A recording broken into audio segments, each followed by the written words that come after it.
Radio Madhuban 90.4 FM पर दोस्तों आप सभी का स्वागत है मन की आंखों से इस कार्यक्रम में। हर बार जब भी हम एक नए व्यक्ति से एक नए अनुभव से मिलते हैं मन की आंखों से में हम भी अपनी मन की आंखों से देखने की कोशिश करते हैं इस दुनिया को और उस व्यक्ति को और जीवन को। ऐसे ही एक खास अनुभव के साथ हमारे साथ जुड़े हुए हैं नंदिता त्रिपाठी जी। आप नागपुर की हाई कोर्ट में पिछले 22 सालों से असिस्टेंट गवर्नमेंट प्लीडर के तौर पे अपनी सेवाएं दे रही हैं। दोस्तों, हम जब लड़कियों की पढ़ाई के बारे में बातचीत करते हैं तो हमेशा एक नारा सुनते हैं, जब लड़की पढ़ेगी तो देश आगे बढ़ेगा। तो वो कैसे बढ़ता है, आइए हम अपनी मन की आंखों से देखते हैं। नंदिता जी, रेडियो मधुबन में आपको बहुत बहुत स्वागत है। Good evening madam. Good evening. और आप इतने व्यस्त होते हुए भी समय निकाला हमारे श्रोताओं के साथ अपनी जीवन की अनुभव को बांटने के लिए, शुक्रिया आपको। हाँ जी। हम सबसे पहले आपसे ये सवाल पूछना चाहते हैं, आप 22 साल से असिस्टेंट गवर्नमेंट लीडर के तौर पे नागपुर हाई कोर्ट में काम कर रहे हैं। हम जब भी लॉ की पढ़ाई के बारे में बातचीत करते हैं, बहुत सारी किताबें होते हैं, बहुत सारी केस स्टडीज होते हैं, उसको पढ़ना, याद करना, ये सभी चीजें। तो इतनी सारी पढ़ाई आप कैसे कर पाए हैं?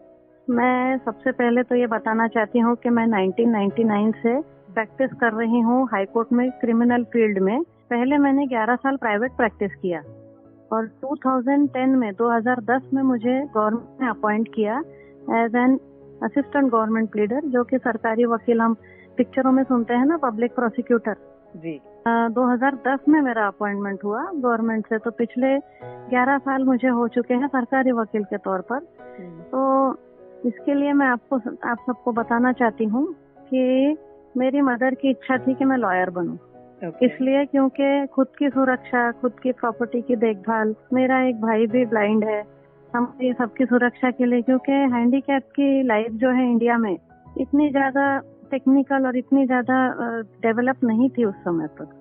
और आज भी देखें तो हैंडीकैप के साथ ऐसा कुछ हो जाता है कि लोगों से वो ठगे जाते हैं, मतलब उन्हें ऐसा होता है कि उनको मिसगाइड किया जाता है, तो उनके साथ बहुत नाइंसाफी हो जाती है जी। तो ये सब हमारे साथ ना हो, इसलिए मेरी मदर चाहती थी कि मैं लॉयर बनूं। मेरी मदर की पहले इच्छा थी लॉयर बनने की, पर उस जमाने में शायद लॉयर्स के लिए इतना स्कोप नहीं था। जब हमारे समय पे तो मेरे लिए सोचा तो मुझसे पहले एक थे संजय मिश्री कोटकर, जो लॉ फील्ड में ऑलरेडी थे, मुझसे 4 साल सीनियर। तो उनकी क्लासमेट, मेरी दीदी की फ्रेंड, मेरी मम्मी और मैं, हम बात करते करते 9th क्लास 10th में आते आते मैंने डिसाइड कर लिया कि हाँ मैं लॉ करूंगी। उसके बाद में 10th तक तो मराठी मीडियम में मैंने पढ़ाई की, वहाँ ब्रेल बुक्स अवेलेबल थे। फिर 11th से ट्यूशन के सहारे, कैसेट्स के सहारे हिस्लॉप कॉलेज में मैंने पढ़ाई की, और लॉ कॉलेज में भी नोट्स खुद के मैं ब्रेल में ही बनाती थी, और कैसेट जो ट्यूटर मैडम रिकॉर्डिंग करती थी, से फिर मैंने अपनी पढ़ाई स्टार्ट की। क्योंकि उस समय आज जो टेक्नोलॉजी है, कंप्यूटर टेक्नोलॉजी, टॉकिंग सॉफ्टवेयर, वो सब था नहीं जी। और ब्रेल बुक्स भी हमारे लिए अवेलेबल नहीं थी। आज के स्थिति में मुझे दिल्ली से पढ़ने के लिए लॉ बुक्स अवेलेबल हो चुकी है। अच्छा। जो उस समय जो मुझे नहीं मिली थी, तो मैंने अपने खुद के ही नोट्स बनाकर मैंने पढ़ाई किए थे। तो एक दिन में कितने घंटे आप मेहनत करते थे पढ़ाई के लिए? 2 से 3 घंटा, ताकि कॉलेज में ही पढ़ती थी, ट्यूशन जाती थी 1 घंटा, और घर आने के बाद में कॉलेज में जो भी पढ़ाया जाता था या ट्यूशन में जो भी पढ़ाया जाता था 2 घंटा, पर एग्जाम के समय 4 से 5 घंटा पढ़ाई करती थी। ये तो आप अपनी पर्सनल स्टडी की बात कर रहे हैं, लेकिन कॉलेज में भी सुनना है, ट्यूशन में भी सुनना है, तो लगभग आप 16-17 घंटा चला जाता था उसी में। हाँ जी, यानी 11:30 से 3-5 घंटा कॉलेज में, 1 घंटा ट्यूशन में, तो सारे नोट्स इकट्ठा करने में, और जो भी मैडम एक्सप्लेन करते थे, फ्रेंड्स के सहारे नोट्स लिखना, फ्रेंड्स लोगों ने भी खूब हेल्प की मेरी नोट्स करने में, लिखने में मदद करते थे सब लोग मुझे। तो ऐसे इससे मतलब ठीक है, मुझे पढ़ाई करने में भी मजा आता था। और स्टार्टिंग में जब मैं ये भी बताना चाहूंगी कि हमारे लिए ब्लाइंड लोगों के लिए मोंटेसरी स्कूल नहीं था जी। तो हमें ब्लाइंड स्कूल से पहले मोंटेसरी नॉर्मल स्कूल में डाला गया था, किंडरगार्टन में, टाइनी टॉट्स में। तो वहाँ पे थोड़ी बहुत जैसे नॉर्मल बच्चे पढ़ाई करते हैं वैसे पढ़ाई करने के बाद इंग्लिश मीडियम से मराठी मीडियम में मेरा ट्रांसफर हुआ। और फिर वहाँ से लॉ इंग्लिश में होता है, इसलिए फिर से इंग्लिश मीडियम में मुझे डाल दिया गया था। जब आपको ये पता चला कि घर में कि आप देख नहीं सकते, तो क्या वजह थी, किस कारण से आपको या आपके भाई को ये ब्लाइंडनेस हुआ है? मैं बाय बर्थ हूँ, मुझसे पहले मेरे भाई का जन्म हुआ और मेरी मुझसे बड़ी दीदी नॉर्मल है। उसके बाद मेरी मदर को इलायची का रिएक्शन था, तो उस ट्रीटमेंट के लिए उनको दिल्ली से वल्लभ भाई चेस्ट इंस्टीट्यूट से रिसर्च चल रहा था, तो उन्हें इंजेक्शन दिलाए गए। तो डॉक्टर की गलती थी कि उन्हें बताया नहीं गया, बीच में वो प्रेग्नेंट हो गई तो उन्हें नहीं बताया गया कि इंजेक्शन बंद कर दिए जाए। तो मेरे ब्रदर का बर्थ हुआ और 1.5 साल बाद जब उन्होंने इंजेक्शन बंद कर दिया फिर मेरा बर्थ हुआ। तो बाय बर्थ ही है, वो कुछ इंजेक्शन और दवाओं से हो गया था। उन्हें नहीं बताया गया उस समय कि मतलब ये चेस्ट इंस्टीट्यूट जो था वो एक रिसर्च सेंटर था। तो जहाँ से उन्हें जो एलर्जी का जो ट्रीटमेंट चालू था उस वजह से हुआ ऐसा। तो फिर घर में बहुत सारा डिस्टर्बेंस हुए होंगे इस बात को लेकर के? मेरी मदर ने बचपन से, मतलब हम दोनों ब्लाइंड है ये समझकर, उन्होंने एक ब्लाइंड स्कूल के टीचर को अपने लिए ब्रेल सीखने के लिए अपॉइंट किया था। मतलब ट्यूशन शायद उन्होंने लगाई थी, ये मुझे समझा जब मैंने 5-6 साल की उम्र में घर में ब्रेल लिखे हुए पेपर्स देखे। तो ब्लाइंड स्कूल के एक चितड़े गुरुजी थे जो घर में आकर मेरी मदर को उन्होंने ब्रेल सिखाया जी। और शुरू में जब डाला गया था किंडरगार्टन में, तो मुझे नॉर्मल अल्फाबेट्स के भी शेप्स बताए गए थे कैसे वो रहते हैं। उसके बाद में मदर तो मेरी मेडिकल में रिहेबिलिटेटर ही है, तो मतलब उन्होंने सोच लिया था कि इन्हें मतलब कुछ पढ़ लिख के बन जाना चाहिए। फिर बाद में ब्रेल सीखने के लिए मतलब मम्मी ने क्या किया था कि जब मैं नॉर्मल स्कूल में पढ़ती थी तो वो रात को बुक्स जो थे उसके ऊपर ब्रेल पेपर से लिखकर ब्रेलर से उन्होंने मेहनत करके बुक्स बनाई थी। और जो मेरी सिस्टर है, बड़ी सिस्टर, उनकी अभी मैरिज हो चुकी है गोवा में, शी इज हैप्पीली मैरिड। तो उनके साथ वो हमारे साथ खेलती थी, जो भी लेक्सिकन, जो अपने जो होते हैं कार्ड्स होते हैं, लूडो होते हैं, तो उन्हें सब ब्रेल में कन्वर्ट करके हमारे साथ, मतलब उन्होंने खूब कोऑपरेट करके खेली उन्होंने। बड़ी सिस्टर है हमारी, वो हमारे साथ खेलती थी, सारे जैसे बच्चों के साथ खेलते हैं वैसे वो हमारे साथ खेलती थी। बहुत अच्छा है। तो कभी आपको लगता था कि मुझे आंखें क्यों नहीं है, मुझे भी देखना चाहिए इस दुनिया को? नहीं, ऐसा मुझे कभी भी नहीं लगा, क्योंकि मैं अपने फ्रेंड्स के साथ में खेली कूदी बड़ी हुई। हाँ, थोड़ा नॉर्मल जो मेरी सिस्टर है उनको जरूर हम भाई बहन नॉर्मल ना होने की वजह से मिस होते थे, पर हमें वो फील नहीं हुआ कभी भी। नंदिता जी, जैसे आपने कहा कि आप एक क्रिमिनल लॉयर है, यूजुअली लॉ परस्यू करने के लिए एविडेंसेस देखना, समझना, इंट्रोगेशन करना, बहुत सारी बातें। नहीं मैडम, मैंने वो डिस्ट्रिक्ट कोर्ट में वैसी प्रैक्टिस नहीं की। मैंने शुरू से ही हाई कोर्ट में प्रैक्टिस किया। जो डॉक्यूमेंटेशन के ऊपर जो रीडिंग करके जो केसेस आते हैं वो लिखे हुए होते थे। 1-2 केसेस फैमिली कोर्ट में किए मैंने, मतलब कुछ केसेस हस्बैंड वाइफ के, और जो चेक बाउंसिंग के, पर वो जो एविडेंस देखना, जो पहचानना जो होता है वो डिस्ट्रिक्ट कोर्ट में होता है वैसा काम। पर हाई कोर्ट में only on the basis of judgement of district court and जितने भी लिखा हुआ मटेरियल है उसी के ऊपर से हमें पढ़कर आर्ग्यू करना पड़ता है। वहाँ ऐसा होता नहीं है, मतलब एविडेंस लेना वगैरह हाई कोर्ट में नहीं होता है। मतलब लोअर कोर्ट से जो भी पेपर्स आते हैं उसके आधार पे आप लोग आर्ग्यू करते हैं? हाँ जी, मतलब मैंने डिस्ट्रिक्ट कोर्ट में वैसा प्रैक्टिस नहीं किया, वो शायद मेरे लिए डिफिकल्ट जाता। फिर भी मैंने कुछ साल तक बीच में किया भी है, पर only on the basis of papers, जैसे चेक बाउंस का केस था।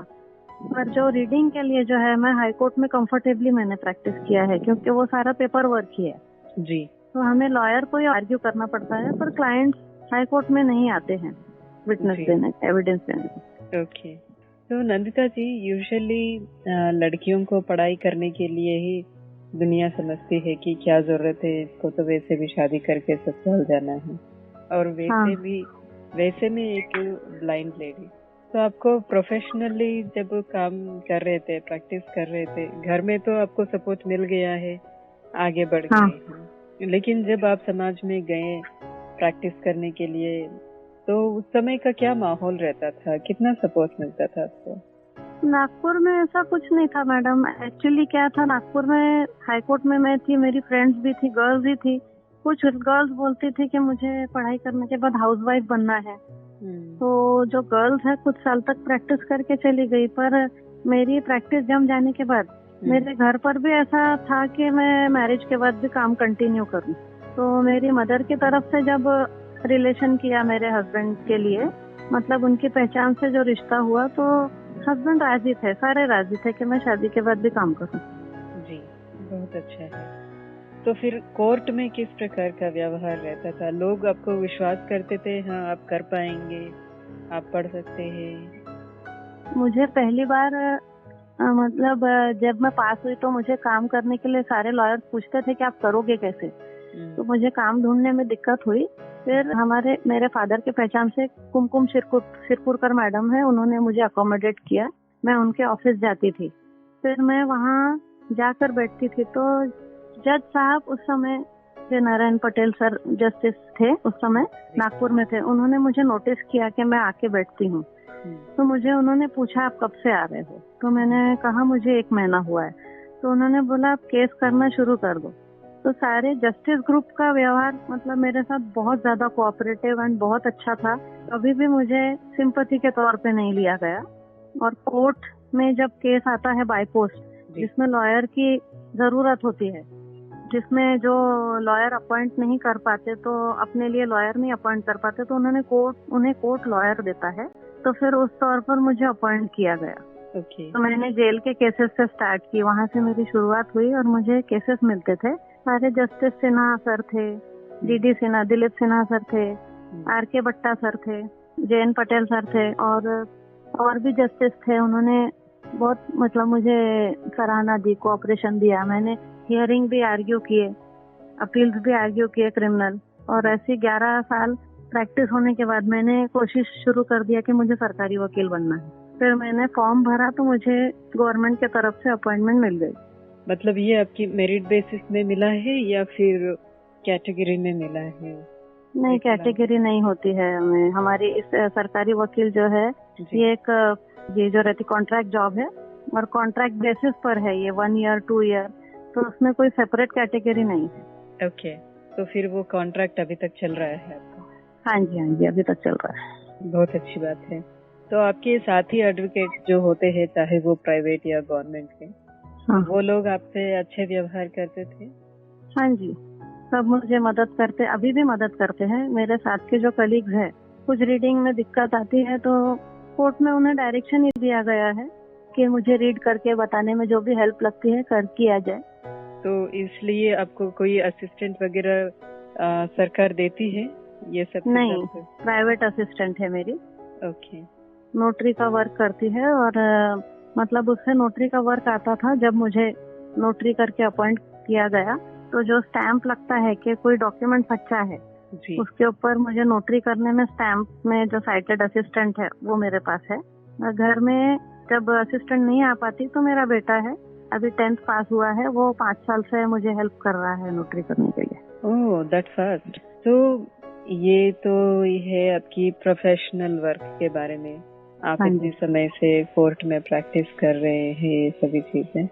कभी आपको नहीं लगता कि मैं कब तक करूंगी ये सभी चीजें? हाँ, मैं अब आगे जुडिशरी में जाना चाहती हूँ। मेरी इच्छा है कि यदि मुझे चांस मिले तो मैं हाई कोर्ट जुडिशरी में जरूर जाना चाहूंगी और टिल रिटायरमेंट। और उसके बाद भी एक मेरा पर्सनल व्यू है कि इंसान ने एक्टिव रहना चाहिए, तो उनकी हेल्थ, तबीयत ठीक रहती है और माइंड भी ठीक रहता है। तो मैं कुछ ना कुछ काम जरूर करना चाहूंगी, जैसे कि लॉ में ही अगर कंसल्टेंसी करना हो या किसी को गाइडेंस देना हो या किसी हैंडीकैप एसोसिएशन में अगर किसी को भी गाइडेंस लगे तो मैं जरूर करना चाहूंगी। और अभी फिलहाल में मैं दिल्ली ब्लाइंड एसोसिएशन जो है फेडरेशन, वहाँ मुझे मेंबर बनाया गया है और अभी मुझे मेंबर बनाया, वहीं से मुझे ये इंटरव्यू का चांस मिला है। भालचंद्र उपाध्याय जी है दिल्ली के जी, तो उन्होंने मुझे इंटरव्यू का चांस दिया। बहुत अच्छा। तो आप ये प्रोफेशनल वर्क के अलावा कुछ सोशल वर्क भी करते हैं? जैसे आप अभी ब्लाइंड एसोसिएशन का मेंबर बने हैं। हाँ जी, यहाँ पे नागपुर में एक आत्मदीपम सोसाइटी है, वहाँ की एक मैडम है, वो भी ब्लाइंड है, जिज्ञासा मैडम। तो उन्होंने मुझे लीगल एड का वर्क दिया था। अभी लॉकडाउन के बाद से कुछ बंद है वो काम, पर मैंने वहाँ पे भी हैंडीकैप जो भी उनके ट्रस्ट के जो हैंडीकैप है उनको गाइडेंस और उनको जो लीगल एड लगता है, केसेस है, वहाँ पे मैं फ्री लीगल एड के लिए जाती थी। हाँ, अभी क्योंकि लॉकडाउन के बाद वो काम थोड़ा बंद पड़ गया है। तो पहले मैंने 2 साल तक काम किया है वहाँ पे और अभी भी मेरा नाम है वहाँ पर। तो इस मोड पे हम आपकी माता जी से बातचीत कर सकते हैं? हाँ जी मैडम। हेलो, नमस्ते मैम। नमस्ते जी मैम, थोड़ा सा आप अपना परिचय देंगे?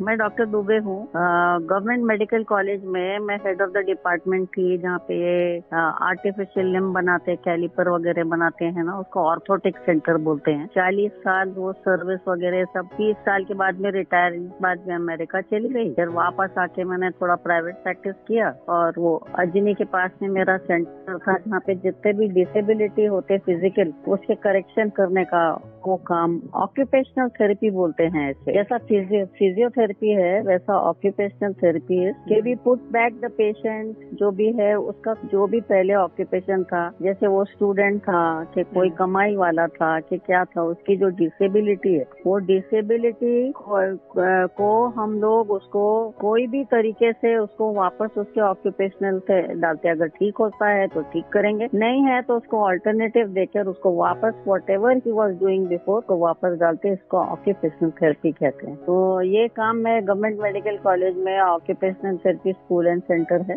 वहाँ पे मैं हेड थी ये वाले सेंटर में। ऐसे अलग अलग बहुत सेक्शन है वहाँ पे। पीडियाट्रिक है, साइकेट्री है, मेडिसिन है, पर मैं ऑर्थोपेडिक में थी। तो वो सब जॉब करके अब रिटायरमेंट हो गया है मेरा, तो मैं अभी तो घर में हूँ। और मेरे 2 ब्लाइंड बच्चे हैं, उनका पूरा रिहेबिलिटेशन पर मेरा पूरा ध्यान रहता है।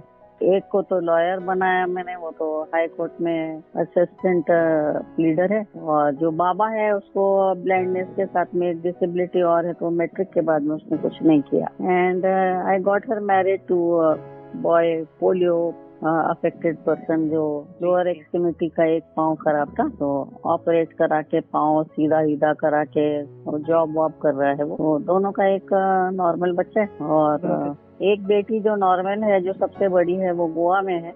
उसने MBA किया हुआ है और उसका हस्बैंड बिजनेस वाला है। तो 10 साल हम मियाँ बीबी गोवा चले गए थे उसके पास, मतलब बाजू में घर लेकर। हस्बैंड एक्सपायर हो गए हैं नवंबर 18 में, तो मैं लौट के वापस आ गई हूँ नागपुर में, क्योंकि ये तो मेरा नेटिव प्लेस है। ये वंदना हाउसिंग सोसाइटी में फ्लैट लिया हुआ है, बेटी के पास में ही फ्लैट है। जैसे आप एक ऑक्यूपेशनल थेरेपिस्ट थे और हैंडीकैप रिहेबिलिटेशन सेंटर में आप काम कर रहे थे। जब ये ब्लाइंडनेस के बारे में हम देखते हैं, आपका क्या विचार है इसके बारे में? उनकी लाइफ कैसे होती है? आप इतने सालों से देखते आ रहे हैं, उनको क्या जरूरत है? और आपके घर में भी 2 बच्चे हैं। ब्लाइंडनेस सबसे अच्छी डिसेबिलिटी है। जैसे फॉर एग्जांपल देखते हैं, जो डेफ और डम होते हैं उनको दिखाई देता है पर दुनिया को नहीं मालूम पड़ता है कि वो डिसेबल्ड है, तो बहुत जगह वो मार खा जाते हैं। उनको अगर जो तरीके से अगर वो लोगों ने जो बात किए, जो किए, या एक मेरे साथ में एक किस्सा भी हुआ था कि माँ ने अपने डेफ एंड डम को भेजा था कि जाके इन्वाइट करके आ, वो गलत घर में घुस गया और कर रहा था और उसको मारे वो लोगों ने। तब मैंने पेपर में दिया था कि माफी मांगो, वो डिसेबल्ड था। पर जो ब्लाइंडनेस रहता है लोगों को दिखता है, ठीक है, वो सिंपैथी मिलता है हमको, परंतु उनकी आंख छोड़ के बाकी सब उनका इतना sharp, they are able to do everything. खाली उनको जो मोबिलिटी रहती है उसके लिए एक साइटेड गाइड लगता है, and they can do everything. तो वो एंगल से अगर आप देखेंगे तो blindness is better than deaf and डम, या सेरेब्रल पाल्सी बोलो, या दुनिया भर के और भी कितने डिफॉर्मिटीज हैं। तो ये दे कैन डू एवरीथिंग। वो अपना, अब मेरी बेटी जो है उसको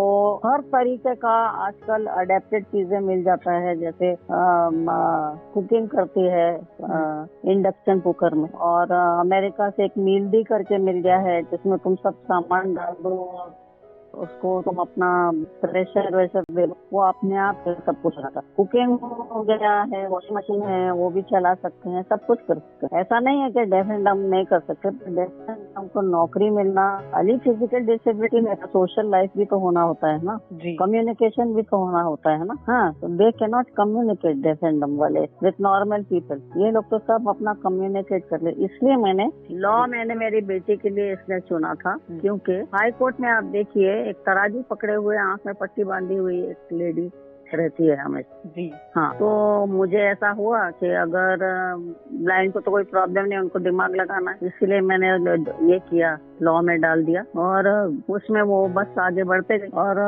प्रॉब्लम ये आता है कि उनको नौकरी देने के लिए तो काम करने के लिए बहुत तकलीफ तो होती है ब्लाइंड को, पर अगर इफ दे प्रूव देमसेल्व्स तो काफी ऊंचाई तक पहुंच जाते हैं। मैं ये नहीं बोल रही हूँ कि जो डेफ एंड डम कर नहीं सकता, मैं खाली डिफरेंस और डिफिकल्टी बता रही हूँ कि कम डिफिकल्टी रहती है इसमें सोसाइटी में, सोशल लाइफ में to a blind person rather than. शुरू में तो खैर जब एक्सपेक्ट भी नहीं करते, मुझे भी तो पहली बार ही ऐसा हुआ कि बच्चा मालूम पड़ा ब्लाइंड जी। उस समय आपकी क्या रिएक्शन थी, आपने कैसे फिर उसको एक्सेप्ट किया? वो टाइम पे तो I was questioning my self ना। हर एक हैंडीकैप जो माँ को जो कोई भी हैंडीकैप होता वो भगवान से पूछता व्हाई मी, मैं क्यों, ऐसा हमेशा होता है। उसके बाद में क्योंकि मैं ऑक्यूपेशनल थेरेपिस्ट हूँ और डिसेबल्ड से ही हमारा कंसर्न होता है रिहेबिलिटेशन करते, उसने सीधा बोला रहता है कि you have to accept the disability and go forward,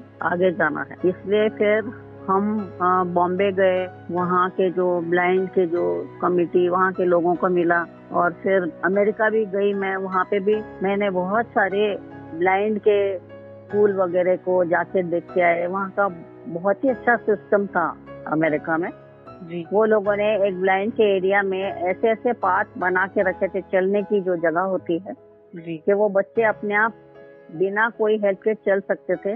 जैसे अगर उनको स्विमिंग पूल के पास जाना है तो ईंटें जो है वो सीधी सीधी सीधी लगी हुई है। अगर उनको डाइनिंग रूम में जाना है तो एक स्मूथ घास के ऊपर से चल के जा रहे हैं। और अगर कोई दूसरे रूम में अगर जिम वगैरह में जाना है तो उसमें जो दूसरा सीमेंट का जो अलग टाइल वगैरह लगा रहता, तो ऐसे वो लोग सब करते। स्विमिंग पूल के एकदम पास पहुंच गए तो एक स्लोप उनके पाँव के पास आ जाता था कि तुम बहुत पास आ गए स्विमिंग पूल, है ना। ये सिस्टम बहुत अच्छा था। फिर वहाँ पे बहुत सारी चीजें सीखने को मिली कि जब तुम बच्चा खाना खाता है, ब्लाइंड खाना खाता है, तो प्लेट में कहाँ पे क्या पड़ा है कैसे बताएंगे तुम, तो सिखाना पड़ता है बच्चे को कि ये प्लेट है और उसको ये सोचो कि वो घड़ी है 1 o'clock 2 3 4 5 6 ऐसा जो अपना है ना, 12 ऊपर नीचे 6 इधर 3 और इधर 9, तो तुम बराबर उसको बता सकते हैं कि दाल तेरे जो है वो 11 पे पड़ा है, चावल जो है तुम्हारा एक के पास पड़ा, रोटी तुम्हारी है 6 के पास पड़ा है, मिठाई तुम्हारी जो है फलाने पर पड़ा। तो इस तरीके से अगर उनको मालूम है तो बराबर वो अपनी चीजों को, रेस्टोरेंट में भी बिल्कुल डिसेंट इनको हम ले जाया करते थे। और इस टाइप की ट्रेनिंग से दोनों बच्चों को हमने सिखाया कि प्लेट से नीचे गिरना नहीं चाहिए, ये जगह पर मुंह से हम बोल देते थे ये जगह पर ये पड़ा तुम खाओ, तो ये टेबल के ऊपर से ऐसा था। तो इस टाइप के बहुत सारे मैंने अटेंड भी किए और बहुत सारे वीडियो भी देखे, तो उससे होते हुए उनको ट्रेनिंग देती थी। But out of the 2 children my daughter was smarter than my son. बहुत सारी चीजें समझ में नहीं आता था कि लड़के को कैसे सिखाऊं, तो मैं इसको देखती थी, तो ये जब ये करती थी तो इसका देख के उसको सिखाती थी। तो इस तरीके से करते हुए बच्चे बड़े हो गए, अब तो 47 और 45 ईयर के हो गए हैं जी। लड़का जरूर घर में है, बस वो घर का पूरा जो भी काम बोलो जैसा भी करो, वो अपना पूरा सेविंग से लेकर पूरा ड्रेसिंग से लेकर नहाना धोना, घर में जो हेल्प करना पड़ता है कि टेबल पे तुम अपना प्लेटें लगाओ, या बाहर फोन आया है, आईफोन दोनों के पास में है, वो भी मैनेज करता है, वो भी मैनेज कर सकती। तो इस तरीके से दोनों को एक एक चीज लेकर दिया। दोनों के पास में ब्रेल घड़ी है, अपने अपने घड़ी से टाइम देख सकते हैं, और 2 घड़ी दोनों के पास में, अगर एक बिगड़ी क्योंकि उससे वो बहुत अपसेट हो जाते। तो दोनों बच्चों के ना आंखों का ऑपरेशन हो चुका है, केराटोकोनस बोलते हैं उसको, केराटोकोनस, जिसमें उनका जो आंख एकदम से दुखना शुरू हो जाता, पानी गिरना शुरू हो गया।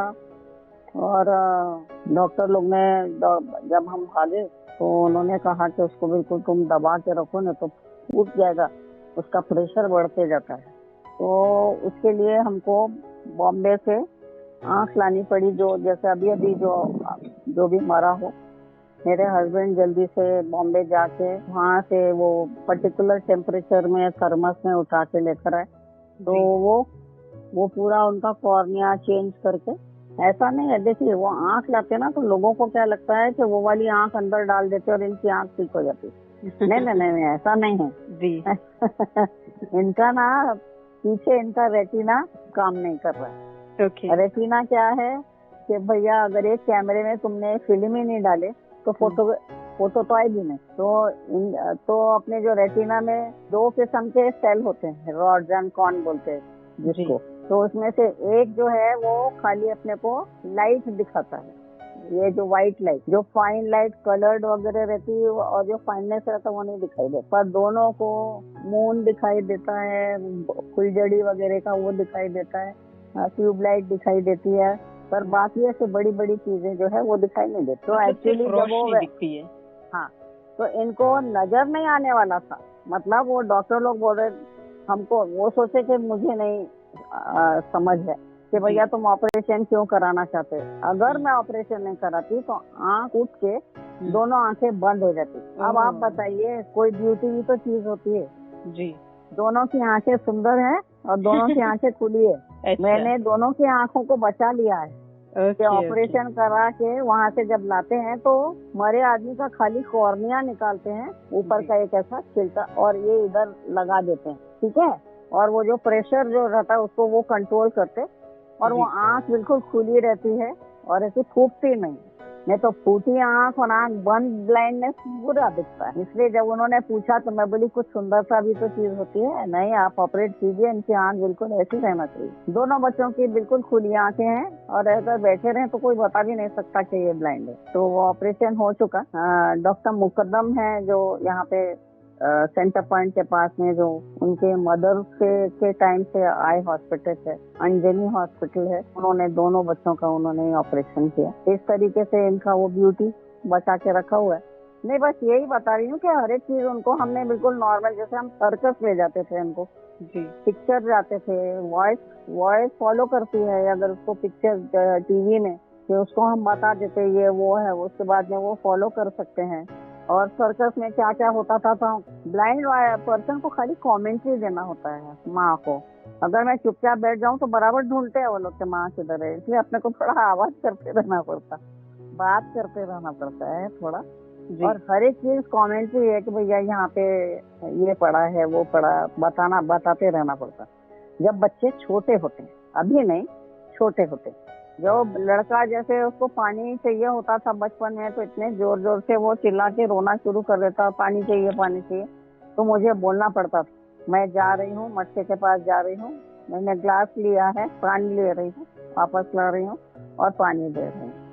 इस तरीके से फिर उनको के चुप रहना पड़ता, you don't need to shout. तो तकलीफ तो हुई है, पर उसके बाद में ऐसी ट्रेनिंग देकर रखे, कभी तो दोनों बच्चे अच्छे हैं। इस तरीके से उनका सब। हाँ, एक चीज ये है कि इनका जो एग्जाम होता है, इनको एक क्लास नीचे वाले से लिखवाना, तो वो बहुत मेरे हस्बैंड को और मुझे, हम लोगों को डिफिकल्टी होती थी कि अपने को पहले एक क्लास वाली लड़की ढूंढ पड़ता था, वो लड़की के स्कूल से भी परमिशन लेना पड़ता था और उनके पेरेंट्स से भी लेना पड़ता था। और 10 दिन दोनों को यहाँ पे ये जो बोल रही है वो बराबर लिख रही है क्या, उसको इसका आवाज समझ रहा है क्या, उसकी स्पेलिंग वगैरह ठीक है क्या। इस तरीके से मैट्रिक से लेकर 11वीं 12वीं, first year, second year, third year, fourth year, सब 5 लॉ का, उसके बाद में उसने पोस्ट ग्रेजुएशन किया। तो इतने बार हम लोगों को एक क्लास का लोअर क्लास वाली को अपने को ढूंढते रहना पड़ा।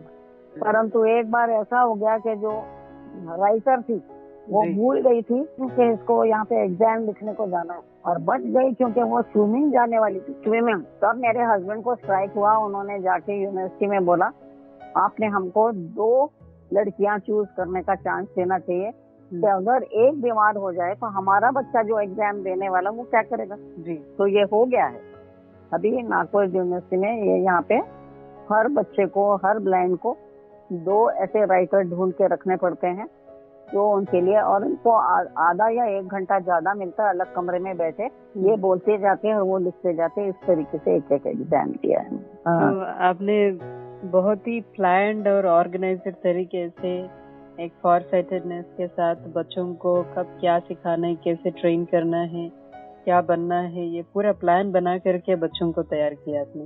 हाँ, रिहेबिलिटेशन मतलब बिल्कुल आखिरी तक उसने इंडिपेंडेंट होना चाहिए, है ना। तो मुझे सजेशन देते थे कि ब्लाइंड को ब्लाइंड से शादी करना चाहिए। मैं बोली नहीं, ऐसा नहीं होता। अपनी बचपन की एक कहानी है कि एक कंधे पर बैठा हुआ है, एक ब्लाइंड है और एक दूसरा है जिसको दिखाई नहीं देता और वो रास्ता बता रहा है उसको। मैं बोली नहीं नहीं नहीं नहीं, एक रहना चाहिए फिजिकली हैंडीकैप और एक रहना चाहिए ब्लाइंड, तो ही तो दोनों की जिंदगी बराबर जाएगी ना जी। ब्लाइंड को ब्लाइंड से कर दिए दोनों ब्लाइंड, या दोनों डेफ एंड डम, दोनों डेफ एंड डम, अरे बड़ी मुसीबत हो जाती। उनको एक दूसरा आदमी चाहिए जिसको सुनाई पड़ता है और एक को नहीं, सुनाई नहीं पड़ता है कि नहीं। और फिर वो एक दूसरे का लैंग्वेज सीखना चाहिए उन्होंने। और ये दोनों मियाँ बीवी एक दूसरे को बहुत अच्छे से समझते हैं जी। उसको जो जरूरत पड़ती है, वो जरा चलने में उसको प्रॉब्लम आता है, वो वॉकर से घर में चलता है, कैलीपर से वहाँ चलता है, जो चीजें वो नहीं कर सकता ये उठा के देती है, ये करती है, और जो इसको दिखाई नहीं देता वो करता है। अब ऐसा हो गया है क्योंकि मैं इतनी सीनियर हूँ, 1964 बैच थी मैं गवर्नमेंट मेडिकल कॉलेज के। अब हाँ ना, 64 से 65 हमारा उस टाइम पे खाली 2 साल का कोर्स था, अब तो 4.5 साल का कोर्स हो गया। मैं वहाँ टीचर थी, लेक्चरर थी। अब ऐसा हो गया है कि जो इधर उधर ब्लाइंड बच्चे होते हैं ना, वो कैसे तो भी घूम घाम के मुझे कांटेक्ट करते हैं मैं उनको गाइड करती हूँ और उनको ऊपर उठाती हूँ कि रोना नहीं, और उनको फिर हमारे डिपार्टमेंट में मैं कनेक्ट करके देती हूँ। हमारा जो ग्रुप बन गया है व्हाट्सएप में जी, कि ये फलाना फलाना बच्चा बॉम्बे में है, मेरा रिश्तेदार नहीं है, उसने किसी के थ्रू मुझे कांटेक्ट किया। अभी अभी बॉम्बे में एक माँ को ट्विन हो गए, दोनों बच्चे ब्लाइंड है। तो इसीलिए फिर मैंने ग्रुप में डाला कि कोई जो भी हो उसको जाके तुम ऑक्यूपेशनल थेरेपी की ट्रीटमेंट लो। उसको सिखाते हैं, माँ को सिखाते हैं कि तूने क्या करना चाहिए, बच्चों को सिखाते हैं। और खाली वो मेरे ख्याल से 15 साल के 1.5 साल के हैं दोनों बच्चे। अगेन उसका एक बड़ा होशियार बच्चा है लड़का और एक थोड़ा सा गड़बड़ है जी। तो भी ये सेट कर दिया क्योंकि मैंने जब ग्रुप में डाला तो नेचुरली बॉम्बे का जो भी आदमी था उसने बोला मैं करता हूँ, और वो कांटेक्ट करवा दिया। ओके। तो ऐसे कांटेक्ट करते रहते हैं मुझे, और फिर मैं उनको गाइड कर देती कि ऐसा करो, और मैं अगर तुमको कभी प्रॉब्लम आए तो पूछो मेरे से, मैं बताती हूँ अब ऐसा करना है वैसा करना तो वेरी इंटरेस्टिंग है। हाँ तो जितना मुझे याद था मैंने अभी आपको बता दी कि इस तरीके से मेरे जो स्टूडेंट है 1964 से, देखिए आप, they are all around the world. हाँ, कोई अमेरिका में है, कोई इधर है न्यूजीलैंड, कोई ऑस्ट्रेलिया में है, वो सब ग्रुप में है। इसलिए जब अपन डालो उसमें चाहिए ऐसा ऐसा बच्चा है, इसको भी ये चाहिए वो चाहिए, इस तरीके से तो वो तरीके से हेल्प हो जाता है ना। सही बात है। हाँ, आजकल बैठे बैठे खाली सजेशन जिसने अगर पूछा ब्लाइंड के बारे में, और जो मेरा जो स्पेशलाइजेशन था वो तो बहुत बढ़ गया। मैं जो बनाती थी वो पाँव के जो कैलिपर होते हैं, किसी का मुंह टेढ़ा हो गया, कोई प्लास्टिक सर्जरी है, प्लास्टिक सर्जरी की उंगलियां जो उनको सीधा करना। आजकल तो बिल्कुल डिजिटल और दुनिया भर के अच्छे अच्छे किस्म के स्प्लिंटिंग और ऑर्थोटिक्स और ये सब चीजें निकल आई हैं और बहुत सेंटर खुल गए।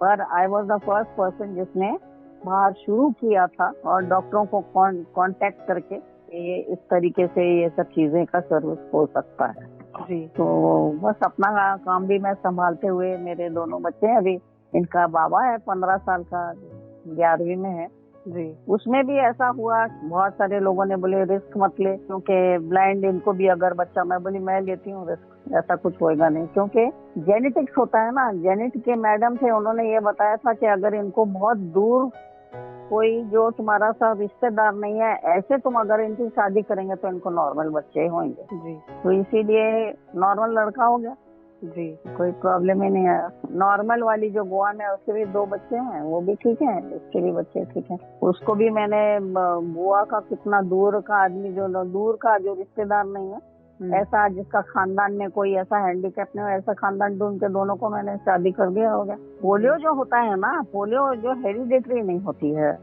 वो तो मुझे मालूम था ना। पोलियो में तो तुम्हारे वो जो पानी के अंदर जो तुम्हारे इसमें जो चले जाते हैं उससे तुमको पोलियो हो जाता है, तुमको ड्रॉप्स वगैरह लेने पड़ते। वो एक पर्सन से दूसरे पर्सन को नहीं जाता है ना, जी। इसलिए मैंने पोलियो वाले से शादी करके दिया इनको। तो अभी खुद का घर है इनका, खुद का सब अपना करते हैं। वो अपने ऑफिस चले जाता है, ये अपने कोर्ट चली जाती है, बच्चा स्कूल चले जाता है। इनके पास सर्वेंट है, कार है, कार के साथ में उसके पास में ड्राइवर है, और जहाँ काम करती है इसकी एक सेक्रेटरी है जी।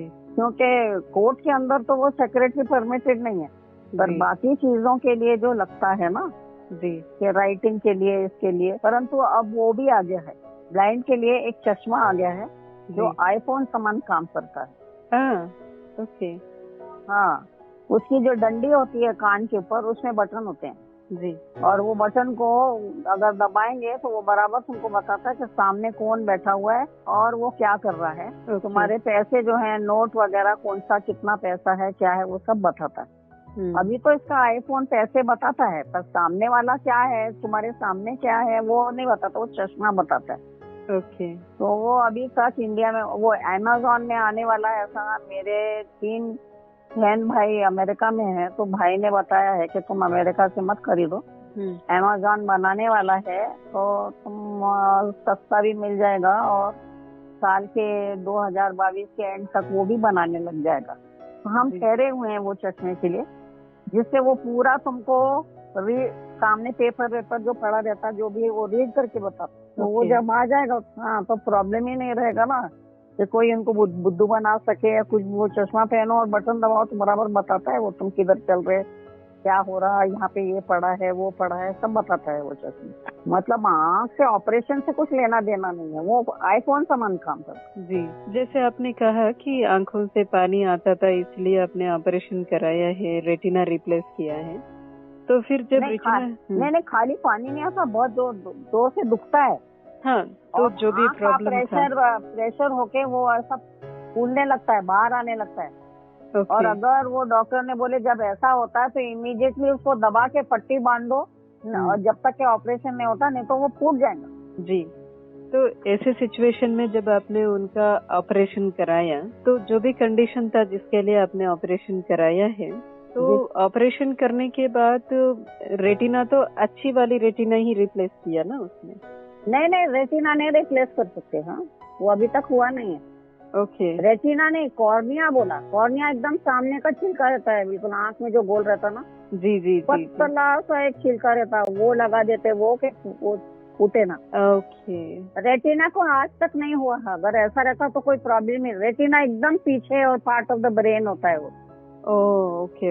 एकदम पीछे, आँख का जो पीछे बेस है ना, वहाँ है रेटिना। जी। और रेटिना में 2 किस्म के सेल्स होते हैं। जी। आज तक ऐसा कुछ भी नहीं हुआ है कि तुम्हारा रेटिना रिप्लेस हो रहा है। अभी कभी कभी रेटिना डिटैच होके बच्चा एकदम से ब्लाइंड हो जाता है। Nothing can be done for retina. वो तो अमेरिका में दोनों बच्चों को ले गई ना, मैं वहाँ साल भर रह कर आई। मेरी बहन, 3 बहनें, माँ, भाई सब अमेरिका में। तो रेटिना को कुछ नहीं कर सकते, उसका कोई ट्रीटमेंट नहीं है। अगर रेटिना तुम्हारा ये है, आज तक नहीं हुआ है, वो सब ट्रायल बेसिस पे ही चल रहा है कि ऐसा है, ऐसा ये करेंगे, वो करेंगे, पर आज तक नहीं हुआ क्योंकि वो पार्ट ऑफ द ब्रेन है और एकदम पीछे है। जैसे अपन फिल्म डालते हैं ना इसमें कैमरे में, ऐसा आँख गोल है ना, उसकी पीछे वाली दीवार पे है। और मैं बोल रही हूँ आँख के सामने बिल्कुल जो अपने को गोल दिखता है, उसके ऊपर का छिलका जो रहता है वो लगाते खाली। ओके। रेटिना को कुछ नहीं करते, तो रेटिना रहता ही नहीं तो वो दिखेगा कैसा? वो इनका काम नहीं करता दोनों का रेटिना। उसके 2 सेल में से एक सेल इनके ठीक है, जिसमें इनको लाइट वगैरह दिखाई देता, पर फाइन चीजें नहीं दिखाई देती, बारीक चीजें जो रहती है ना, कि सामने जैसे चलते चलते समझ जाता है कि इतना बड़ा एक कुछ तो भी खड़ा है, जैसे कार खड़ी है इतना बड़ा, पर वो कार है ऐसा नहीं दिखाई देता। ओके। हाँ, तो इसीलिए इनको वो चलने वाले के लिए साइटेड गाइड लगता ही है। अब जैसे बैंक ले गई मैं इनको, बैंक में जाके वहाँ पे मुझे अभी तक तो ऐसा था कि भैया एक साइटेड आदमी के साथ ही इनका अकाउंट खुल सकता, ठीक है जी। अब आ गया है एक नोटिस जो अभी मेरे ये फोन के अंदर है और ये मेरी बेटी ने लेकर आई।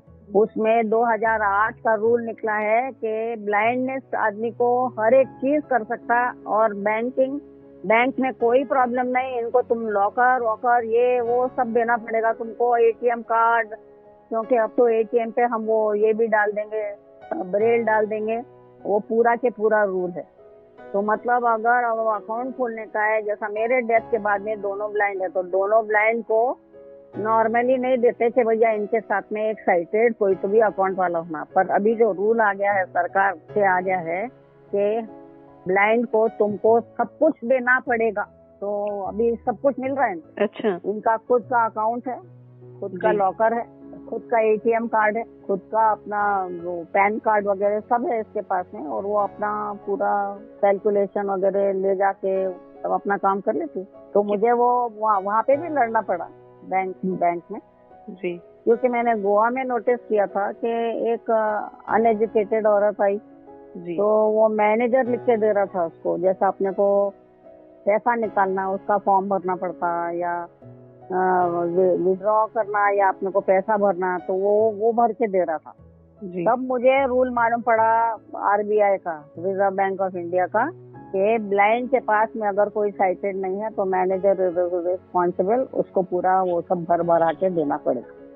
तो हम इतना करते नहीं, हम बच्चे के साथ में एक साइटेड तो रहता है, या तो ड्राइवर है या बेटा है या मैं हूँ या हस्बैंड है, कोई तो रहता ही है ना, वो भर देता है। और अगर नहीं तो तुम घर से भर के लेकर जाओ और फिर बाद में वो वहाँ पे अपना अकाउंट वगैरह सब मैनेज करती। तो हर एक जगह मुझे ऐसा सब रूल ढूंढ ढांड के हर एक जगह करना पड़ा। बैंक का भी किया मैंने, मेरे ख्याल से 3 बैंक में तो इसका अकाउंट है, तीनों में रिस्पेक्टिवली अपना काम करके खुद ही अकेले आ जाती है, निकाल भी देती है, डाल भी लेती है। हाँ, एटीएम जो है बेटा जाता है साथ में, बेटा कर देता, क्योंकि हर एक में वो एक तो बहुत जल्दी वहाँ पे करना पड़ता है और दूसरा हर एक में वो ब्रेल लगा हुआ नहीं है। मतलब इनको एक साइटेड गाइड लगता है, इधर उधर के जो काम ना कर सके, पर खुद का looking after independently living they can do. तो वो चीज से तो मैं बिल्कुल ये हूँ कि कोई प्रॉब्लम नहीं मुझे। जहाँ जो प्रॉब्लम सोचती हूँ मैं फटाफट कर दिया, जैसा विल बनाना, ये करना। अब विल बनाया तो मैंने, पर भाग दौड़ जो कोर्ट का तो इसी ने किया ना। तो कुल मिला के आपने आत्मनिर्भर बना दिया। हाँ, पूरा जो ऑक्यूपेशनल थेरेपी का यही मतलब है कि आदमी को, या तो उसको तुम, अब ब्लाइंड को तो मैं ठीक नहीं कर सकती, तो उसके जो भी जैसे प्रॉब्लम है उसको इंडिपेंडेंट बना। अगर एक आदमी दोनों पाँव पैरालाइज हो गया तो वो पैरालाइज आदमी कैसे बाहर निकलेगा? वो व्हीलचेयर पेशेंट है कि कैलिपर पेशेंट है, कि उसको क्या क्या लगता है, वो अपना, उसके दोनों हाथ तो अच्छे हैं, उसका दिमाग अच्छा है, उसका आँख अच्छा है, उसको कैसा वापरना, ये ऑक्यूपेशनल है। इंडिपेंडेंट बनना चाहिए। ऐसा नहीं कि तुम बैठे बैठे रोते रहो कि भगवान मेरे को ठीक ही करने वाला है, तो तुम फिर पूजा पाठ भी कर रहे हो, बाबाओं के पास भी जा रहे हो और तुम टाइम वेस्ट कर रहे हो। टाइम नहीं वेस्ट करने का, इंडिपेंडेंट होना शुरू हो जाओ। This is occupational therapy. बहुत अच्छा मैम, आज बहुत कुछ जानने सीखने को मिला है आपसे। इसीलिए कहते हैं कि इंसान जितना बुजुर्ग होता जाता है उतना विवेक बढ़ता जाता है। नहीं, ऐसा बोलिए आप, ये दोनों बच्चे लकी थे कि उनको एक रिहेबिलिटेशन वाली माँ मिली। हाँ, ये भी है।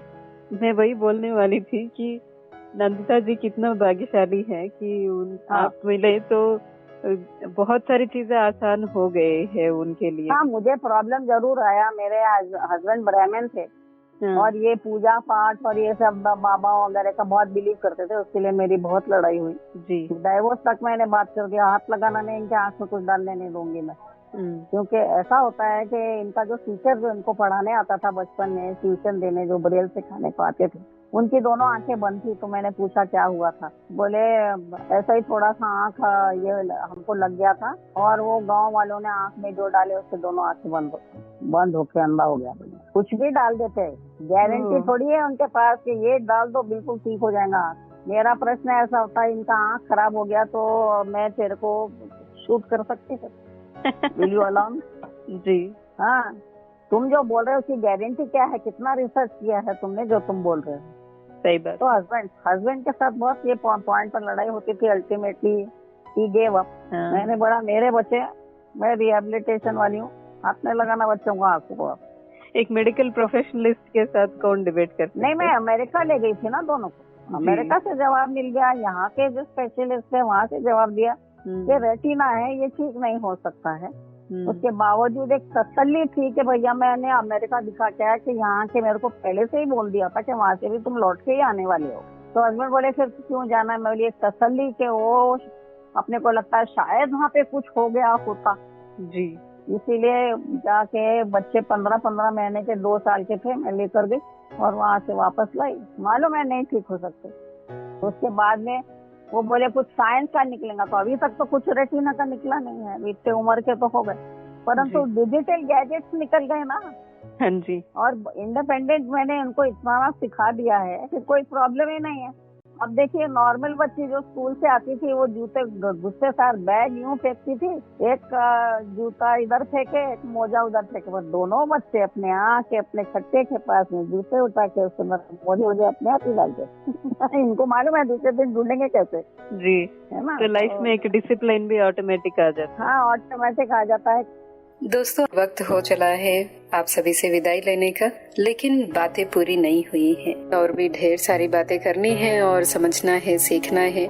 इसलिए हम फिर मिलते हैं अगले हफ्ते फिर से नंदिता तिवारी जी से और उनकी माता जी से। तब तक के लिए सुनते रहिए, मुस्कुराते रहिए। Radio Madhuban 90.4 FM।